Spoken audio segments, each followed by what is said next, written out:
Tenemos paciente masculino de 44 años que debuta con hipertensión arterial, edema generalizado, hematuria, proteinuria de 2 gramos y elevación de SOA2.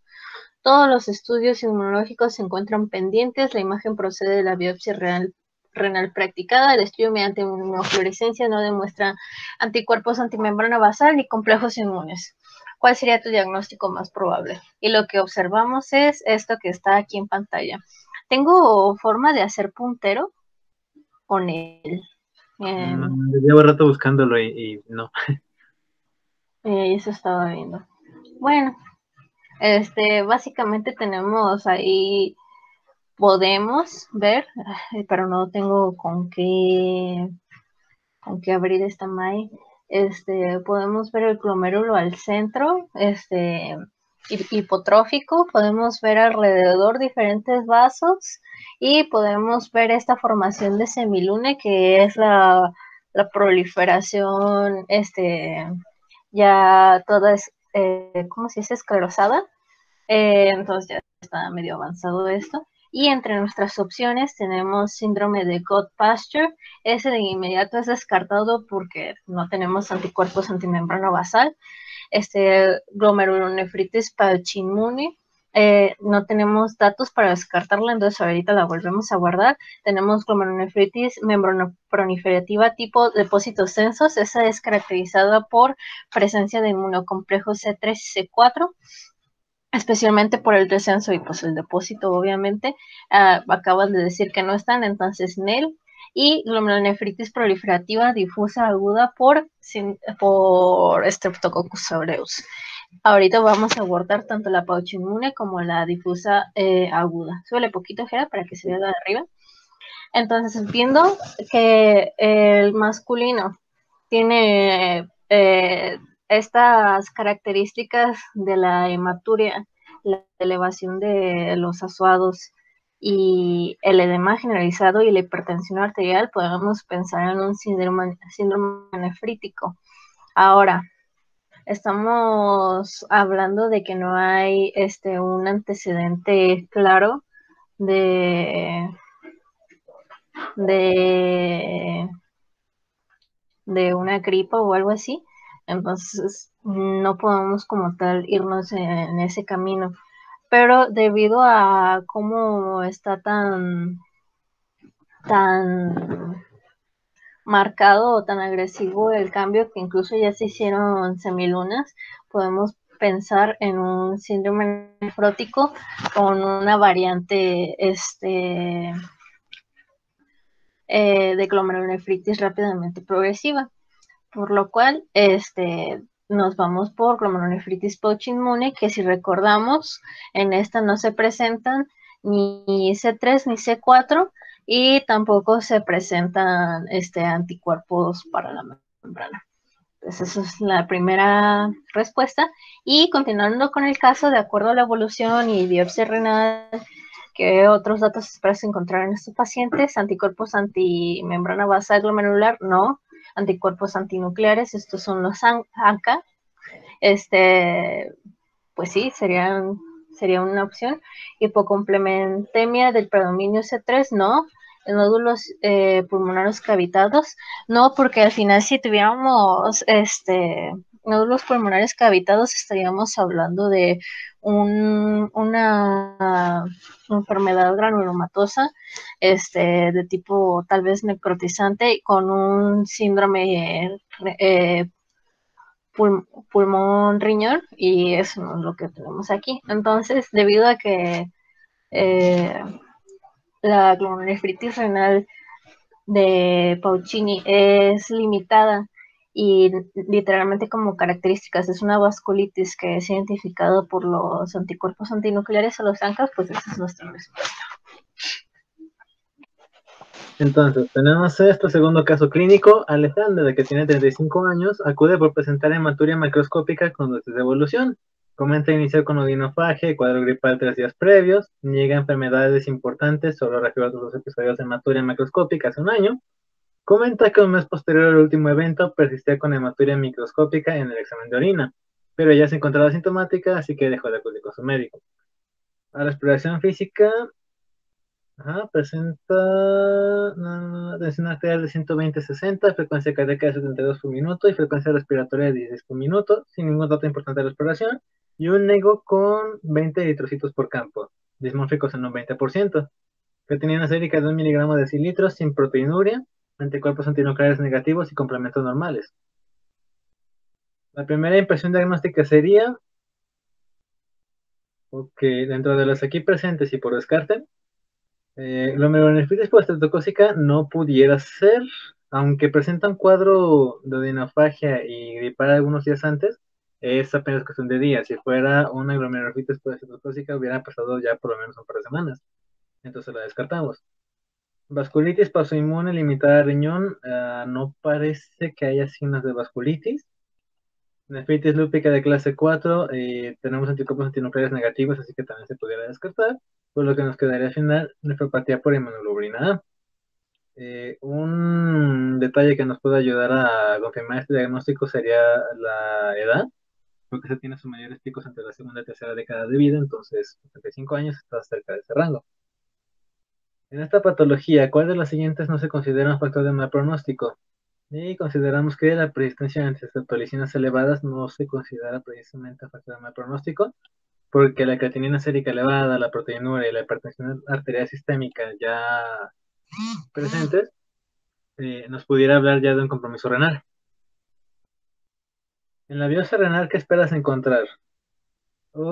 Presencia de jorobas subepiteliales positivas para IgM e IgA sería más común en una población tocósica que, como lo mencionamos anteriormente, pues debe quedar descartada.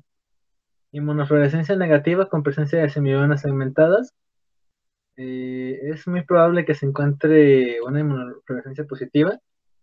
Y la presencia de semionas, pues sí, también es probable que se encuentre, pero no nos cuadra que sea negativo esta parte. Inmunofluorescencia positiva para IgA es bastante más probable y cuadra más con el diagnóstico que esté presente. Además a esta se le puede encontrar IgM e IgG.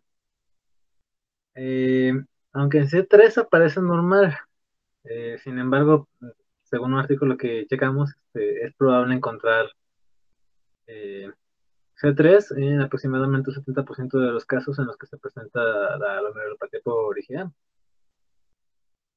Entonces, es probable que nos encontremos con esto, y si no, pues de todas maneras la IgA va a ser un hecho que va a estar allí.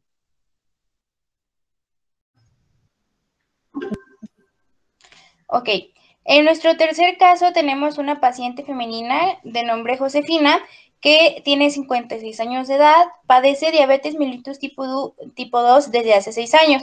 La paciente acude a consulta por hematuria, proteinuria y CRS de 2.1 miligramos por decilitro. Refiere múltiples hospitalizaciones y el último, un mes previo a cuando requirió la colicistectomía, complicándose por infección de herida quirúrgica por S. aureus. Meticilino sensible y recibió tratamiento con cefalosporina, la cual desconoce cuál fue, vía intravenosa. Se van a reportar ANAS positivos, 1,64 de patrón homogéneo, C3 de 64 miligramos por decilitro, que están bajos, dado que los valores en un rango normal van de los 90 a los 120 miligramos por decilitro. El C4 se reporta normal, las serologías son negativas. El resto de los estudios aún se van a encontrar pendientes, por lo que realizamos una biopsia renal. ¿Cuál de los siguientes hallazgos es más probable observar en la inmunofluorescencia de esta paciente? Nuestra primera opción son depósitos mesangiales y subendoteliales de IgC, IgA, C1q, C3 e IgM. Esta es una opción muy viable, dado que esto nos va a representar que hay son biomarcadores que representan enfermedades autoinmunes, como lo podría ser el lupus. La siguiente podría ser repósitos lineales de IgG alrededor de la pared capilar, pero necesitaríamos también algunos otros para poder dar el diagnóstico como tal. Posteriormente tenemos los depósitos subendoteliales con patrón granular con predominio de C3. Sin embargo, necesitaríamos más biomarcadores para poder dar igualmente el diagnóstico. Finalmente tenemos los depósitos mesangiales y subepiteliales de IgA y C3, pero si solamente utilizáramos estos dos, nosotros sería para dar el diagnóstico de una glomerulonefritis por IgA. no para algo más como lupus o algo por el estilo. Entonces, nuestra respuesta correcta sería la número A. Bueno, la letra A, la número 1, porque aquí nos dice que hay depósitos mesangiales y subendoteliales de IgG, IgA, C1q, C3 e IgM, los cuales son vitalicios para nosotros poder dar el diagnóstico presuntivo. Posteriormente, se nos pregunta qué otro hallazgo de la biopsia renal podría apoyar el diagnóstico. El primero es el depósito lineal de Ig4 a nivel de la membrana basal glomerular. Este no podría ser porque corresponde a otro síndrome. Posteriormente tenemos los trombos hialinos, cariorexis y la esclerosis segmentaria. Esta opción es muy viable, dado que el lupus va a actuar mientras sea sistémico y va a afectar adentro de los capilares. Por eso se daría el trombo. La cariorexis se vería hecha, dado que por la falta de flujo puede ocurrir la necrosis y por ende, pues cariorexis. Y posteriormente, ya yendo a lo que sería la esclerosis segmentaria, tenemos también lo que sería la esclerosis segmentaria, que también sería muy característico de este tipo de enfermedades. Luego tenemos los depósitos inmunes subepiteliales en forma de espiga, que lo que puede ser, o sea, de lo que sería característico de esto podría ser la nefropatía membranosa, porque esto da los spikes o las famosas formas de espigas. Pero esto también se puede ver, también puede estar presente este tipo de patología dentro del lupus en una etapa 5 más o menos. Pero por lo que nosotros vemos aquí, el lupus no está dentro de. Y también podría haber presencia de depósitos inmunes subepiteliales con forma de jorobas, pero esto ya estaría más en un tipo de patología como por ejemplo una glomerulonefritis posinfecciosa por algún tipo de microorganismo. Entonces, y en el cuarto caso tenemos a paciente masculino, Jorge, de 35 años de edad, con antecedentes de obesidad mórbida durante la infancia. Actualmente tiene un IMC 23 y prematurez. Acude por presentar proteinuria, creatinuria de 1.5 gramos al día, con creatinina sérica de 1.2 miligramos, con tensión arterial o presión arterial de 130/90 sin edema, por lo que decide realizar una biopsia renal que se muestra con la siguiente imagen. Primero que nada, tendríamos que ir verificando nuestras sospechas diagnósticas. Tenemos 4 opciones: glomerulosclerosis focal y segmentaria periliar, fibrosis tubulointersticial, glomerulosclerosis focal y segmentaria de TIP, y glomerulosclerosis focal y segmentaria no especificada. Entonces, nuestro paciente es un paciente con factores de riesgo como son las dislipidemias por la obesidad mórbida, tenemos también hipercolesterolemias, tenemos prematurez que también ayuda a esta cuestión, tenemos una presencia de una posible presencia de los azoados incrementados por estos dos factores, y los únicos factores que son como medio contradictorios serían como la hipertensión, el edema y la proteinuria, que no es más arriba de 2.5 como para estar hablando de un síndrome nefrótico. Es como una combinación de nefrítico y nefrótico, de hecho. Ante pues este abordaje, pues tenemos sospechas de que o es lupus o es una glomerulosclerosis focal segmentaria muy específica. Por hipertensión podría ser, y evolución. Entonces, primero analizando lo que es la tinción histopatológica, podemos ver cómo el esclerosado se encuentra en la parte más cercana a lo que es la arteria aferente, pero no está sobrepasando la parte externa de ella. Entonces, de inmediato podemos descartar la C, la glomerulosclerosis focal y segmentaria TIP, y la no especificada porque no tiene como un patrón muy raro. La fibrosis tubulointersticial tampoco sería, porque en realidad no es una fibrosis que está generalizada, es nada más en esta parte de entre la cápsula de Bowman. Entonces nos vamos por conocimiento histopatológico como glomerulosclerosis focal y segmentaria periliar. La primera sería la A. Bueno, continuando con la siguiente enfermedad, es verdad que A, la variante TIP es asociada frecuentemente a resistencia en la respuesta a esteroides con mayor progresión de enfermedad renal crónica terminal. No, de hecho es lo contrario. La variante TIP responde muy bien a los esteroides. B, la fibrosis tubulointersticial sugiere la presencia de causa secundaria y apoya a realizar abordaje de las causas más comunes. De hecho, no. La fibrosis tubulointersticial normalmente se refiere a defectos congénitos de la fibrina y otras enfermedades genéticas. C. La forma periliar es la más asociada a la adaptativa. Sí, es junto a la glomerulosclerosis TIP de las respuestas adaptativas más comunes, pero ahorita vamos a explicar por qué. Y D, la variable colapsable tiene mejor pronóstico cuando se encuentran inclusiones de interferón. No, una variante colapsante, para empezar, ya tiene mal pronóstico, pero el hecho de que tengan inclusiones de interferón no tienen en sí ningún efecto, porque cuando ya está colapsado ya no sirve ese glomérulo, ya se perdió. Fin. La forma periliar es más asociada a una respuesta adaptativa, sería nuestra respuesta correcta por dos aspectos. El primero sería la respuesta adaptativa a la que nos referimos en este paciente, probablemente sea una respuesta por hipertensión. Teniendo en cuenta que tenemos un paciente que sufre de hipertensión, uno de los mecanismos primarios con los que el riñón pues lidia con este incremento de la presión es mediante la dilatación de las arterias. Bueno, esta dilatación se va cronificando y al final de cuentas se hacen con mecanismos propios del endotelio como el óxido nítrico, que lo que termina habiendo ahí es una inflamación crónica, por así decirlo. ¿Qué es lo que va a suceder? Va a empezar a haber una fibrosis ahí en esta parte.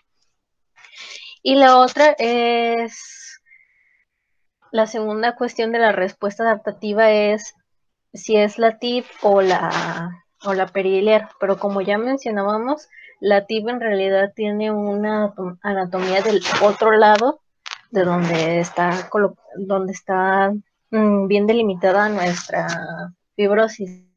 Mientras tanto, la periliar sí sería como la respuesta más adaptativa en esa parte correspondiendo a la imagen histopatológica que tenemos. Luego, decido iniciar tratamiento con enalapril 10 miligramos cada 12 horas. 3 semanas después el paciente te llama asustado, o más bien nos llama, porque observa un descenso de la tasa de filtración glomerular de 78 mililitros a 64 mililitros por minuto. Tú le explicas que los IECAS, como parte del mecanismo de acción, pueden incrementar los niveles de creatinina sérica sin representar deterioro acelerado en la función renal. No. De hecho, los IECAS no tienen ninguna acción sobre la creatinina sérica y por lo mismo ni la A ni la B, que menciona que la IECA como parte del mecanismo de acción bloquean la secreción de tubular de creatinina, pueden ser. Entonces, pasamos eso. Luego, es urgente iniciar tratamiento con inmunosupresores por la variable que presenta el paciente. En la clínica, más bien, en el manual de clínica nefrótica mencionan que el tratamiento con inmunosupresores más bien es retirado si empiezan a presentar un descenso en la tasa de filtración glomerular, porque podría tener ahí una enfermedad que no es. Pero no es tanto así. La TGF puede disminuir hasta 40% las primeras semanas de inicio en el tratamiento del enfermoprotector. Esa es, de hecho, nuestra respuesta, porque si recordamos la fórmula de tasa de filtrado glomerular, vamos a tener como variables el peso, la edad, unas constantes, y abajo vamos a tener lo que es la creatinina circulatoria. La creatinina, al final de cuentas, es un reflejo de los efectos que la proteinuria puede llegar a, en este caso específico, la proteinuria puede llegar a tener en el riñón. Un efecto que sí tiene el IECA sobre el cuerpo es que disminuye la producción de las proteínas. Entonces, por lo tanto, también se va a ver disminuido la cantidad de creatinina sérica que vamos a tener. Se va a ver más baja por esa constante, pero en sí menciona que entre los 7 y 14 días tienes que estar monitoreando, y después, si sigue persistiendo esta tasa de filtrado glomerular bajo, entonces sí puede ser un indicio de un daño renal ya crónico. La siguiente, por favor. Entonces, en esta entidad, ¿qué podemos esperar si el paciente requiere un trasplante renal? Esta fue una de las preguntas más difíciles. La presencia de factor de permeabilidad circulante explica la variante con recidiva más rápida en el periodo post-trasplante. No, no existe un factor de permeabilidad circulante. Puede haber mayor presencia de péptido natriurético, por ejemplo, por la hipertensión, pero normalmente mencionan que en el trasplante renal una recidiva se va a dar por una isquemia, no por el péptido natriurético. B.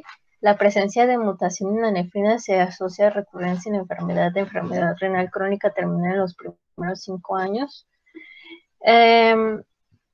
Podría ser eso cierto, pero en la entidad que estamos estudiando no tenemos este tipo de mutaciones realmente. O sea, hablamos de que tenemos un síndrome nefrótico subclínico, porque ni siquiera llega a los rangos, y algo así como posibles variantes del nefrítico. Entonces, no es tan agresivo como para hacer esa opción. La C.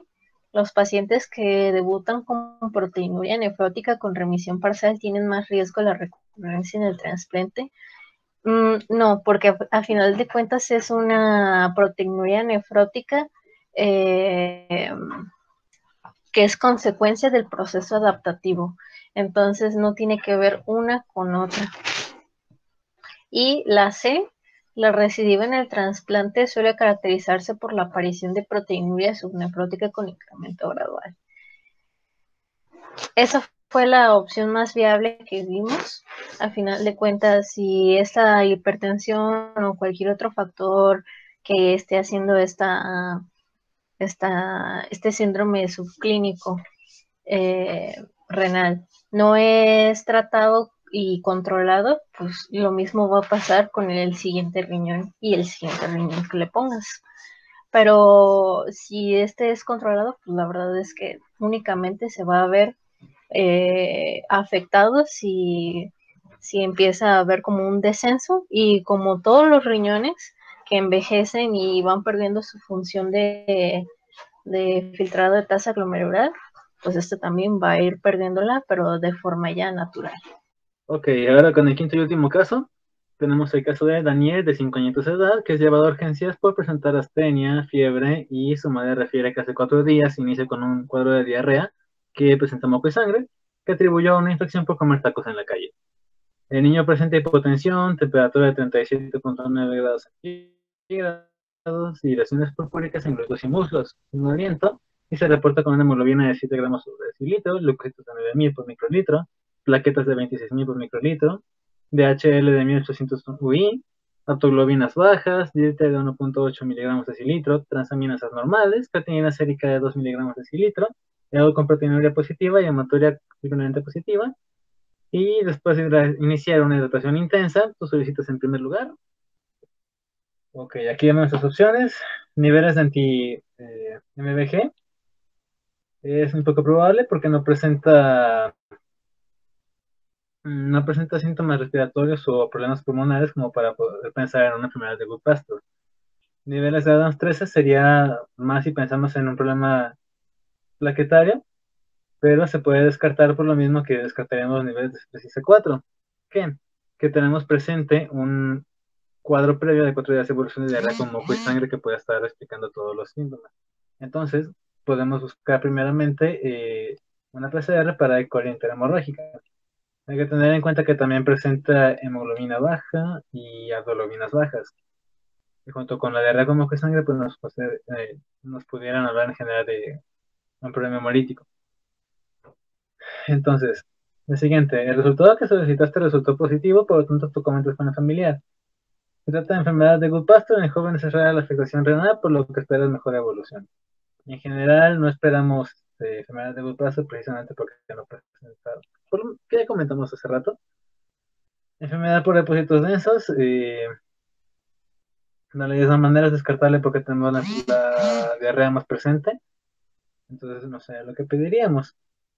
Síndrome hemolítico urémico atípico o típico. Este sería más probable en caso de que la PCR salga positiva, pero dado que estamos asumiendo que va a salir positiva y tenemos la relación directamente con la diarrea, es más probable que se relacione con un síndrome hemolítico urémico típico, por lo que el pronóstico renal sería bueno si se soluciona el problema justamente de la E. coli hemorrágica que está causando el problema. Y creo que ya sería todo, ¿verdad?